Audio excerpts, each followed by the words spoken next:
直到看见百里把自己唯一的作战服借给张毅，才知道百里是有把柄在张毅手上。难怪百里会冒着违规乱纪的风险多次帮助张毅。就在刚刚，百里突然闯进张毅的更衣室，只是想确认张毅这次参加任务的目的是什么。因为按照百里对张毅的了解，想必张毅这次应该是想在关键时刻出手拿下10月组织，把功劳揽在自己身上。毕竟当初在天海市对付袁空业的时候，张毅就是这么做的。我有必要澄清一下，当初我是因为要保护自己的伙伴才出的手。关于这次的任务奖励，说实在的，我也不是很感兴趣。这就让百里不解了，张毅是无利不起早的人，怎么可能没有任何目的？别用这种眼光看我，这次任务不为什么，仅仅因为我也是华夏人这么简单。其实这只是一部分原因，最主要是到时候10月组织真的攻破江南军区，那张毅也无法独善其身。放心好了，我知道这次任务主力是天神小队，不会当出头鸟的，必要的时候我再出手，嘿嘿。解释完一切后，张毅示意百里不能把他的事情说出去。百里哪敢到处乱说，如果让朱正知道一开始他就在包庇张毅，都不知道会受到什么处罚。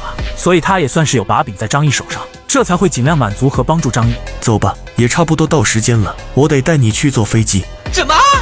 听到百里说要打飞的，张毅有些疑惑，这种天气飞机这玩意还能飞吗？不会飞到一半来个坠机什么的吧？放心好了，军用飞机用的是耐寒发动机，虽不能作战，但是短途往返还是没问题的。来到机场后，陈潇潇看着张毅两手空空，羡慕的表示有空间异能就是好。临上飞机的时候，卓飞宇有些担心的询问，这么大摇大摆飞过去，就不怕被打击吗？放心好了，不要小看武装飞机的防护力。第一次坐飞机的袁浩立马要求给他们分配降落伞，百里立马解释这种天气跳伞还没落地就会冻成冰棍，但是吐槽归吐槽，还是把降落伞在座位下方告诉了袁浩。那边是天神小队的人。此时的天神小队成员还没意识到10月组织的恐怖，还在嘻嘻哈哈讨论等会晚饭吃什么。